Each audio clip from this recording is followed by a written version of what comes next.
when people think about success, I think there's this nagging notion, or just a notion maybe, in their mind about where they want to be, their potential, and then where they are now. And then that gap is what they're obviously trying to mitigate. And what I would offer is you have to have a framework for that. Your framework doesn't have to be the same as mine, obviously, but there needs to be some type of foundation and or plan, because what you're trying to do is you're trying to tap into the potential of your hidden self that you know nothing about.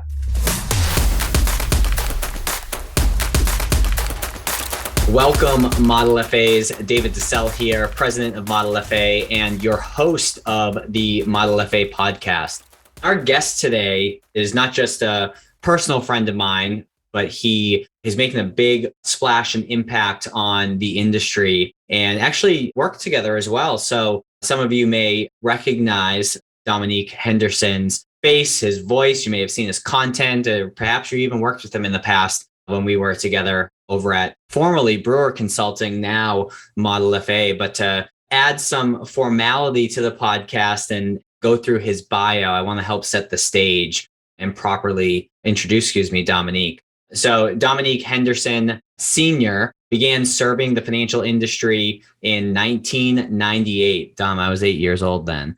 His personal mission statement is the acronym REAL, financial advice, and it has the ability to change family trees, and everyone deserves an opportunity to change their family tree. Professionally, Dom has spent over 2 decades in financial services, building a diverse skill set in project management, data analysis, investment research, portfolio management, financial planning, and how we knew each other, business coaching. Prior to founding his RIA firm, DJH Capital Management, in 2016, he spent years running a fixed income trading desk, co-managing a client portfolio of nearly $500 million and investing in real estate. Now, as a 2-time founder, Dom spends his time helping both consumers and providers of financial services. DJH Capital Management focuses on helping clients make the bigger, better decision with their money, while the Jumpstart Coaching Lab, his coaching and consulting company, educates and coaches the next generation of financial professionals to serve the growing group of individuals seeking financial advice. He's also the author of this book here, Assess, Address, and Adjust, which he was so kind as to shoot over a copy with a nice personal handwritten note. So thank you for that. And it's a practical guide to becoming unstuck and achieving your goals. We're going to talk a lot about that book today, and engaging collection of ideas formed into frameworks so that people can achieve their goals. He has been featured in various media platforms such as US News and World Report, Yahoo, GoBankingRates.com, and Investopedia's Advisor Insights. He was also named one of Investopedia's 100 top financial advisors in 2021. He's the host of the Conversations for Financial Professionals podcast. Definitely go take a look at that, which is dedicated helping both consumers and providers of financial services by shaping the next generation of financial advice. From an education standpoint, he holds a bachelor's degree in finance from Prairie View A&M University, master's in securities analysis and portfolio management from Creighton University, and of course is a CFP as well. So with that, I'm going to take a deep breath from reading that, Dom. I'm going to welcome you and appreciate you joining the show, man. What's going on, my friend? I appreciate you giving me my flowers while I'm still here. I'm a big fan of that, so I appreciate it, man.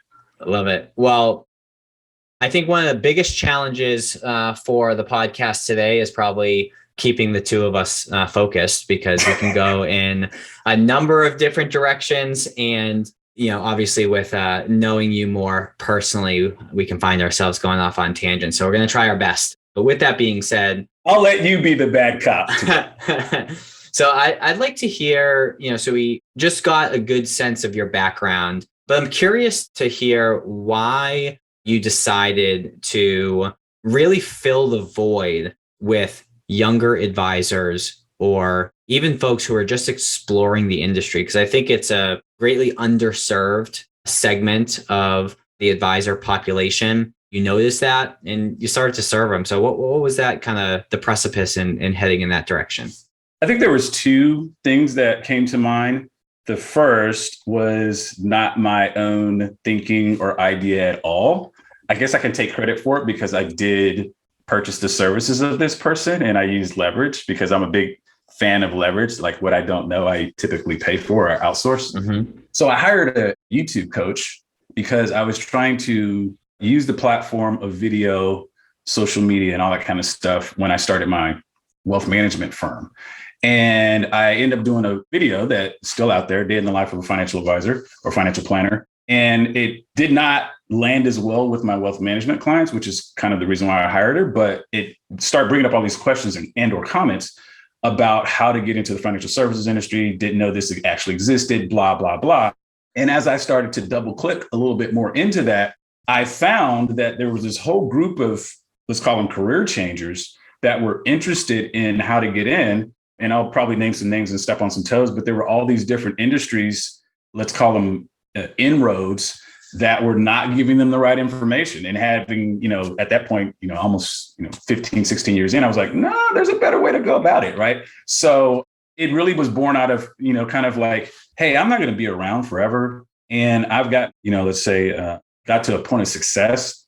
And I strongly believe in what I heard Tyler Perry say one time is when you get to that point, your job is to hold the door open for other people. And so, we have this aging out type of thing in our financial industry, services industry. And there's just so many people that can be served that I was never going to serve. And, why not a career changer, school teacher, or military that can go back into those communities armed with the knowledge the right way about how to serve those people. So that's kind of where that whole thing started, man. Love it.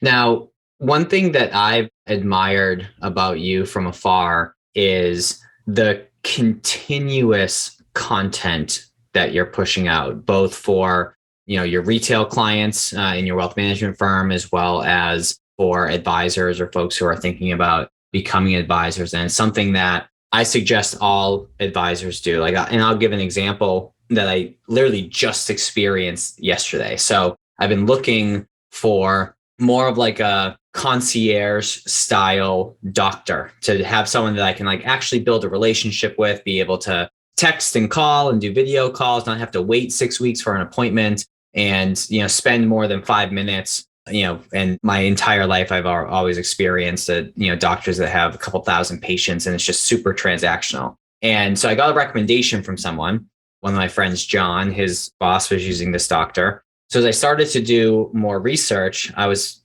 pleasantly surprised when I went on his website that he writes a blog regularly and he releases 2 to 3 podcast episodes a week.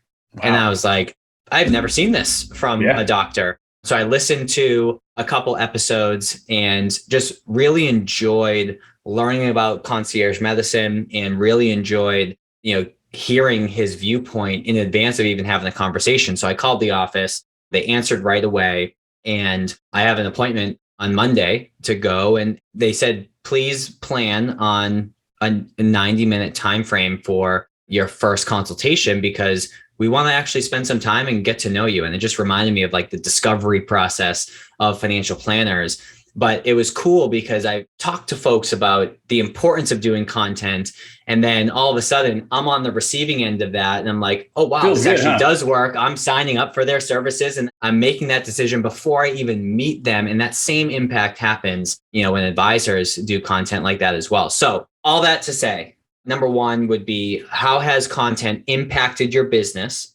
And number two, for those of you that are listening that may be hesitant to start, I'd like you to talk about what your content, the look and vibe and feel of it is today compared to when you first started. Because I feel like oftentimes people can compare someone else's chapter 10 to their chapter 1, and it prevents them from starting. So the impact that it's had, and then how your content has evolved over time. No, great questions. I love this. This is one of my favorite topics here. So impact to the business. It's been impactful for both my wealth management business and my consulting business. I was not clairvoyant at all. It was just serendipity that I founded my firm in 2016 and decided to go 100% virtual.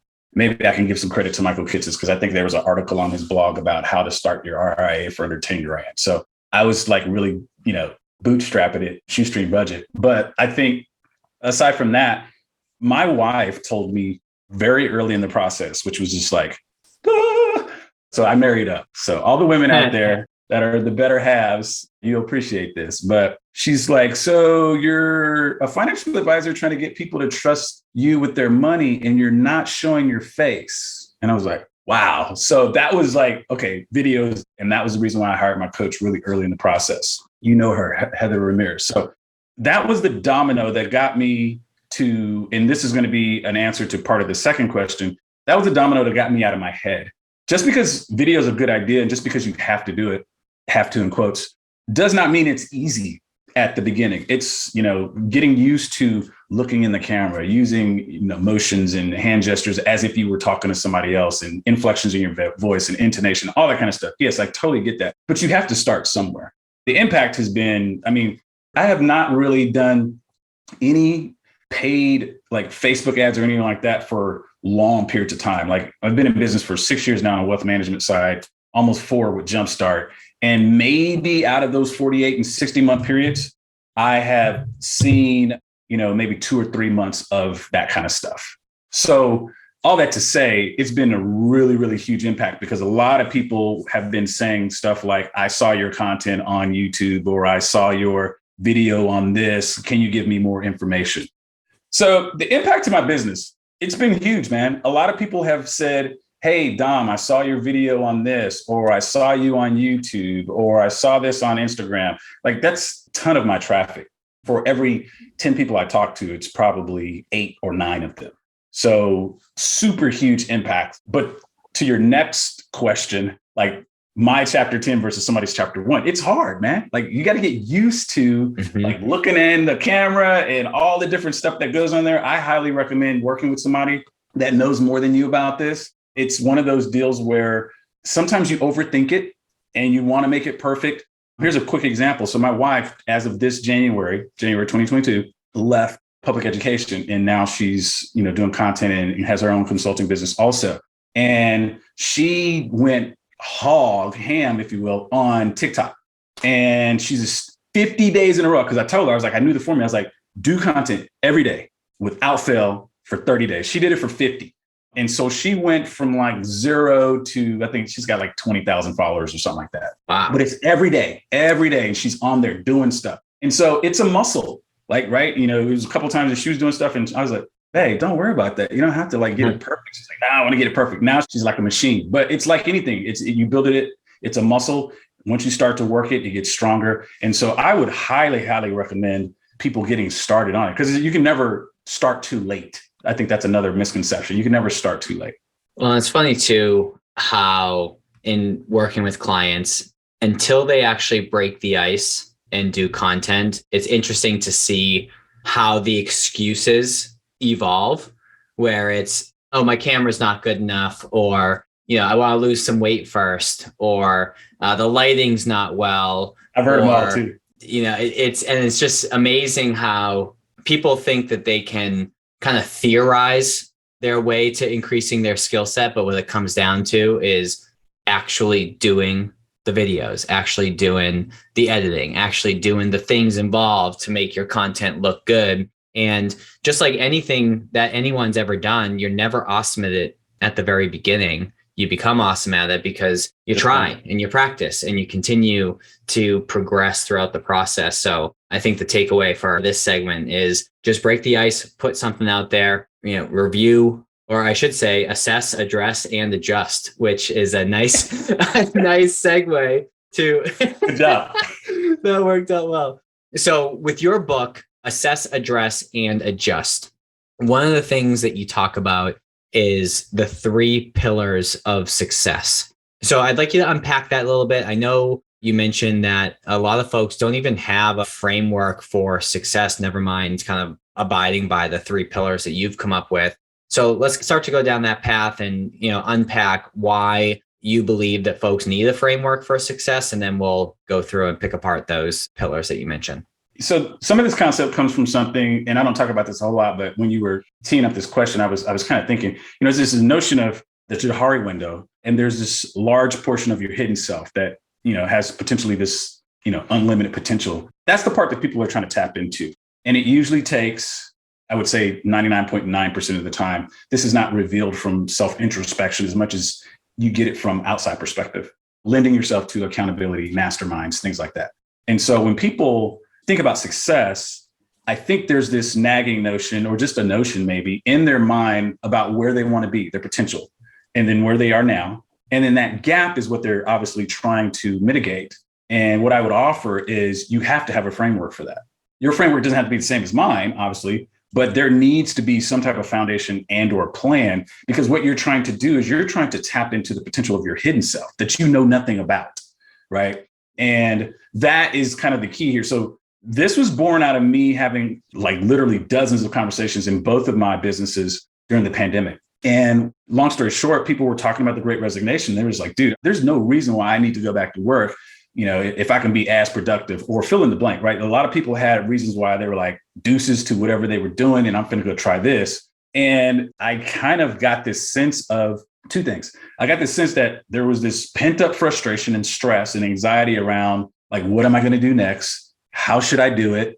I know I don't want to do this anymore, but like, is there a plan for this? And then obviously the fear that comes with that, right? The fear of the unknown. Is there going to be a pay cut? Like lose my benefits, blah, blah, blah. And I was like, Dom, like, dude, you've been using these principles for years now, right? And I have like a mosaic of stuff that I've kind of like cobbled together, if you will, that I felt works, because I've used it when I was, you know, when we were working together with coaching clients. I've used it in my own business. I ate my own cooking. And so the book is about sharing that. So there's three pillars. The first is your perspective. The next is your program. And the next is your process, right? And so we can unpack all those separately. And it works like a three-legged stool, because, you know, try to sit on a stool without three legs, you might fall. It might not work too well for you. So perspective is kind of one of these things, is a concept that I came across probably about 12 years ago. I started reading a lot of Andy Andrews. He's a friend of mine now, best-selling author, Traveler's Gift, really great guy. And I was just like absorbing his books because of the time and space, the stage of life that I was in. It was just resonating with me. And one of the things he talks about there is perspective. Like, right, we can always determine our outlook on things. Like we can really say, I don't want to be the victim. I'm going to see inside everything I need to do, and I'm going to start with that.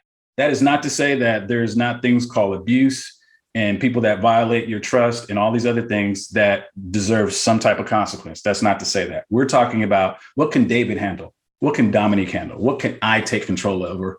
Because if I always blame somebody for what's going on in my life, I have absolutely zero control over changing. Mm-hmm. So perspective is everything. It's how you view things. And so I share one of my frameworks, like a personal philosophy inside the book, about how I view things. So everything starts at the bottom of this pyramid with your experiences. Like we can't change that. If I had a poor money story or a wealthy money story, like I can't really change that. And I never try to invalidate somebody's story. But from your story, there is a mindset that you have, which is your brain software, which you can change. Just like I can switch from Windows to Mac, right? You can change that. And then from that is your deliberate practices, how you act, how you behave, what you do every day, which gives you your results. Now, if you find yourself in a set of results that are suboptimal, then change your actions. Change what you're doing all the time, which begins with changing your mindset. So this is probably the only way that I think that somebody can live a holistic life. So that's perspective. And I'll hang up and listen for a second in case you want to unpack any of that before we move on. Yeah, I love the word perspective to the extent that I've been thinking about like tattooing it on my body, because it had such a, important role. It played an important role in my life. And then I saw that perspective tattoo that I was looking at was pretty common, and I don't want to be walking around like everyone else is. But anyways, there's always a different side to the story and a different way to look at it. So as an example, and I've shared this with some folks, and I think I've alluded to it on the podcast every now and again, but when I was transitioning from my career as an advisor over into the consulting space, it was at the same time where I was going through a divorce. And there's two kind of opportunities to share perspective in this example, where at that time, I was going through a divorce. I misread my contract at my prior firm. I thought I was getting about $3,500 a month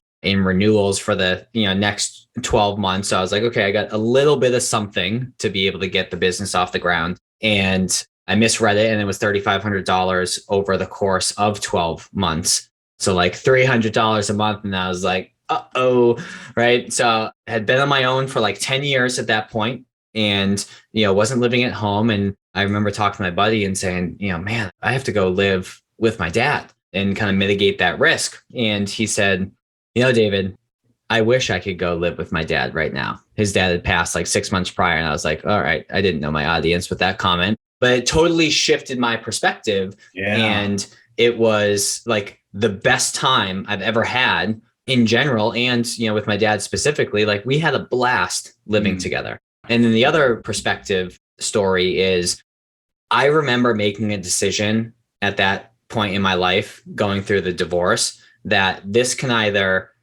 shape me for the better or for the worse. And if it shaped me for the worse, the unintended reaction from folks is that like they all would have understood, right? They would have felt bad for me, when in reality, I would have needed someone to just kick me in the butt and say, no, go do something about it. And thankfully, I had the perspective of this is going to define me for the better. Then you fast forward to what life looks like now. And I'm really glad I made that decision. So I think that regardless of the scenario, no matter how bad it is, there is always a different perspective that may not be easy to see, but you can figure out what that is and you can benefit from that trying experience.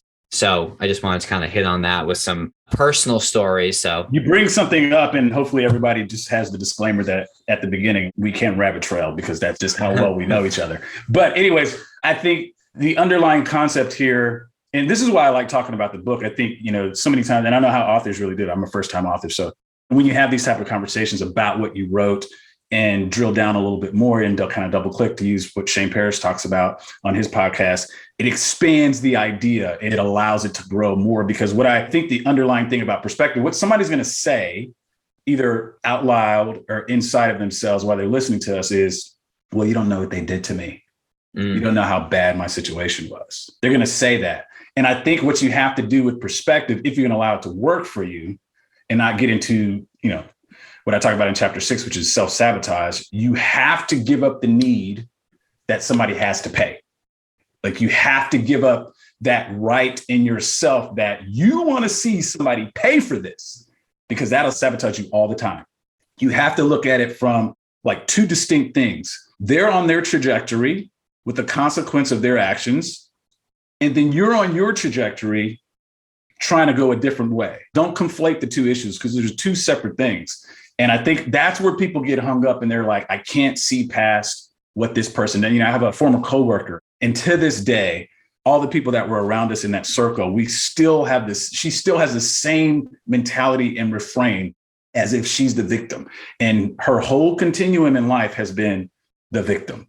And it's sad because she's missed so many opportunities. And I know this because it's like stuff I would have wanted to pass all along. I'm like, I can't do that. I mean, I got my reputational capital on the line. I have all this stuff. So it's one of those things where you can really, really damage yourself if you hold on to the need to have somebody pay. And I know we go down a whole train of unforgiveness and how bad that is for you. But I think people just need to have the ideal in mind that perspective, it's best used when you're not trying to hold on to, you need to pay me back for what you did to me. And if you're struggling with seeing a different perspective, I think that if you're willing to be humble and vulnerable enough to just ask someone, hey, I'm really feeling stuck right now in my reaction about X, Y, and Z, and I'm feeling, A, B, and C way. Can you help me think of a different perspective that I'm just not seeing right now? Yep. I love and that. Trust me when I say that people can offer you a different perspective pretty quickly, because oftentimes the problem is that you're too close to the problem to see it. Yep. And someone that's not involved, can pretty quickly identify, well, have you ever thought about it this way? My girlfriend Kennedy's pretty good at that. Keeping me in check. I love that. That's where the accountability comes in, where you have to have somebody that's not you usually to give you outside perspective. So the next pillar is program. That's kind of how you run things. So you kind of think about it. It's like the software that I kind of alluded to that your brain runs, or, the car engine that you have that moves the shell or the chassis around. So there's a lot of different things you can use here. I'm going to make a book recommendation.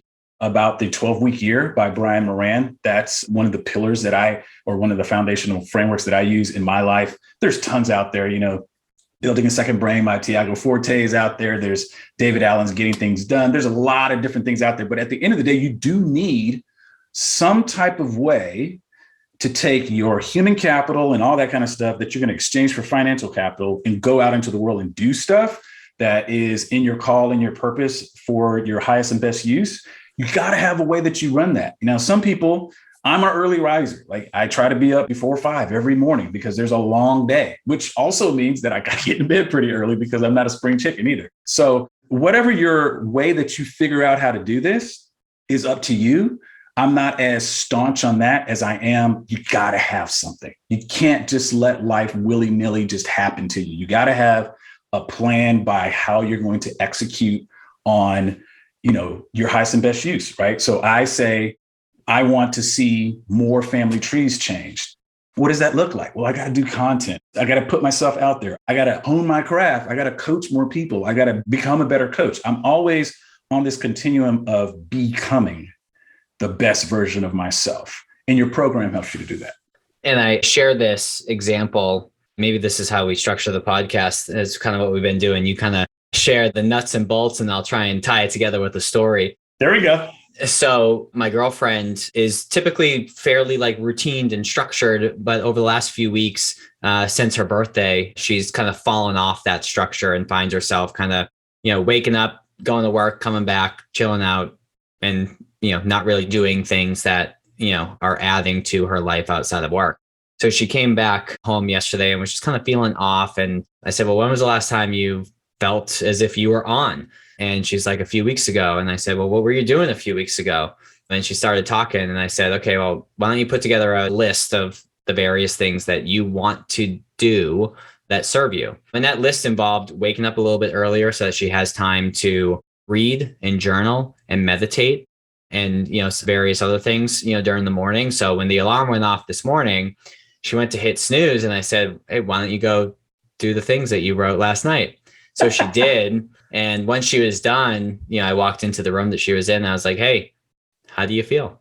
And she's like, I feel great. Yeah. So I guess my point is with what you shared is certainly there's other things, activities that people can be doing as it relates to their business specifically. Yeah. But oftentimes it's about structuring your morning in such a way to where you're doing things to serve yourself first, and you start off on the right foot, and you get those releases of dopamine in your life to where you start your day off on a positive note. So your program, in my opinion, needs to be a personal program and a professional program in order to feel like you're filling every cup throughout every aspect of your life. No, I love that, because I often say you can't give away what you don't have. If you're not full yourself, it's really hard to give something away. You're going to eventually be in a deficit. And that's when, this really vicious cycle / slippery slope kind of happens. I myself, even though I get up that early, I typically don't take client appointments until after 9 a.m. because I need all that time. I work out, I spend time with my wife, I fix breakfast, I may get some reading in, I have my meditation, devotion time, prayer, all this kind of stuff. I like to do all that because I know the day I'm going into, and I know it's going to be hard and it's going to be long and it's going to require lots of mental RAM. So why wouldn't I be prepared? It's almost like, going into the gym to work out and you don't stretch first. You might pull a muscle. You might hurt yourself, right? I do something similar. I don't take typically any client meetings until 10 a.m. And with that structure, you and I, we have a whole day to ourselves before the day actually starts. Yes. And ever since I implemented that, it's had such a positive impact on my life to where, just like when you go on an airplane, secure your mask before helping others, do that in your personal life on a daily basis. That. And then you can truly give yourself up to all the folks who you're serving, starting at whatever time you start at. And you do so without guilt, knowing that you already took care of yourself. And I think that, quite frankly, I would go as far as to say you have an obligation to make sure that you're living an extraordinary life and taking care of yourself on behalf of the people that you're serving. You say that, and I was just thinking in my head, I was like, I'm at a point now in my career where first of all, I wouldn't feel right doing it, but I definitely know my clients wouldn't want any less of a version of Dominic than what they're getting. Like it's unfair to give that out. And then your process, which is, to me, it's like the oil that goes in your car. You can have the best car in the world as far as your program's concerned, but like try not oil changing it for a little while and see how that works for you. Like that's not going to work out that all that well. So I think you got to have a system by which you keep yourself accountable.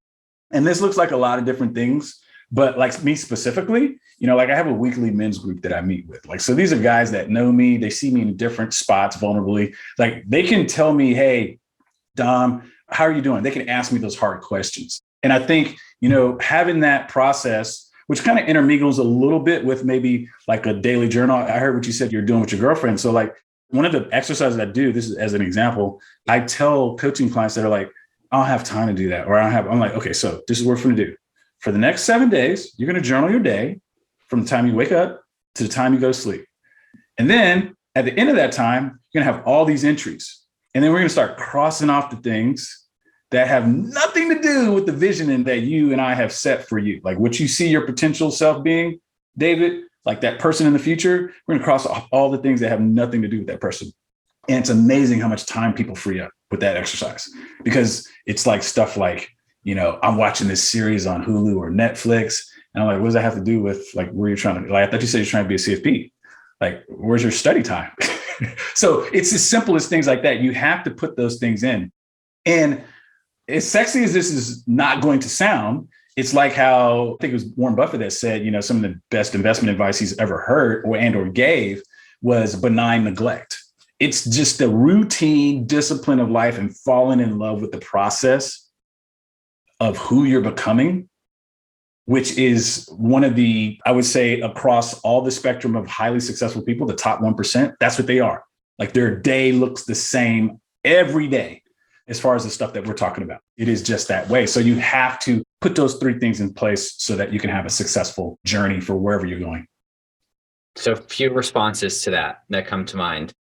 One is, I always encourage folks, as I'm sure you do the same, to increase the likelihood that they actually get stuff done by, you know, either calendarizing the things that you want to do on a daily basis, you know, putting sticky notes or writing on your bathroom mirror, or like all the kind of weird stuff that actually works to constantly remind you to do so. And then we had a guest on previously. He's actually a fellow author. His name is Rich Ballooney. And in that episode, I told him, I was like, hey, I've kind of always been fired up at the beginning of the year to set goals and things like that. And I was like, but something's just kind of off this year. I'm not like getting that same fire that I normally would. And he basically talked about how we operate best when we have some sort of structure in our lives and in our days. However, every now and again, you need to switch up the routine within that structure. Yeah. So it's not that you abandon the structure and you're just kind of going willy-nilly, but you switch up the routine. So he gave me some, you know, ideas on how to switch up my routine as it relates to setting goals, and it worked. I got excited again. And the third thing I want to mention is back to having the conversation with Kennedy about her morning routine. One thing that I left out, which was perfect because I can add it in this portion, is the importance of telling and sharing with others the things that you want to accomplish for accountability purposes. So she was writing her list and I was like, hey, what's on your list? And she's like, I don't want to tell you. And I was like, I go, is that because then you'll actually have to do it? And she starts dying laughing. She's like, that's exactly it. I go, perfect. What's on your list? Yeah. And then all of a sudden we wake up this morning and I said, hey, you should probably get up and go and meditate and go and do this and go and do that. Whereas if I wasn't aware, it's easier to hide when you're trying to hold yourself accountable exclusively. Yep. But having these, silly term, but having these accountability buddies, you know, around you, whether it be a spouse or your men's group or, you know, peers in the industry, is critically important because you're less likely to let others down than you are to let yourself down. Yeah. And I go back to that Johari window part. You know, you got that little window and that pane in there of your hidden self. That's what Kennedy is tapping into. And she knows that that is a potential blind spot or somewhere where she knows she needs to get kicked in the butt or out. That's why she doesn't want to reveal it. But there's like probably limitless potential inside of that if she continues to lend herself to accountability and be vulnerable and let you push her or let others push her. So like we all have to have that. Like everybody has to have that. No matter how high you go, you still have to have that. And ironically enough, you see the people that have gone relatively high that start to slip on that or ease it out of their life. And then what happens? They usually fall. So, yeah. Cool. Well, this has been super helpful. I do want to adjust. And for those of you who aren't getting it yet, his book's title is Assess, Address, and Adjust, as a reminder. So I do want to move towards a book that has had a big impact on your life that you would suggest others to read. And for those of you who this may be your first time listening, we asked all of our guests this question as a way to distill a reading list for everyone. Would highly encourage that you go back to other episodes and check that out, write those down, add them to your list. So if they've had an impact on our guests, they'll probably have an impact on you as well. There's so many different books out there that distilling a list is typically helpful and getting a recommendation for a book. So the book that you chose for this, and for those who have seen some of the video clips, it was tough because he's got a nice, big, beautiful bookshelf behind him. And I do know he's constantly learning and constantly consuming information. But the book that came to mind when I first asked you is Never Split the Difference. And I've read that as well. And I think it's a fantastic book. It's a big book, but it's worth the read. Why is it that you chose that? What's the impact that it's had on you? And why do you think other folks should read it? Yeah. So I also follow a guy, and this is embedded in the answer. So hopefully people appreciate the unabridged version. So there's a guy that I follow. His name is Tiago Forte. He's actually just come out with a book. I haven't started reading it. It's called Building a Second Brain. The framework that he has in there is just like, in me, revolutionary. It's for new age, let's call it productivity workers. But I bring him up because he espouses this notion about progressively summarizing a book. You don't have to do everything that you read. So let's say you read 50 books a year. You may not progressively summarize because it takes a long time to do this. And he's done 4 YouTube videos on this that I don't want to get into. But the idea is, you normally spend, let's call it 10 hours reading a book, an average book, right? You're going to probably spend 3 to 4x on that in progressive book summary because you go through the book several times and tease out the things that are most important to you. And I use Evernote. So I have this particular book and a couple of others that I've done like this, all in Evernote.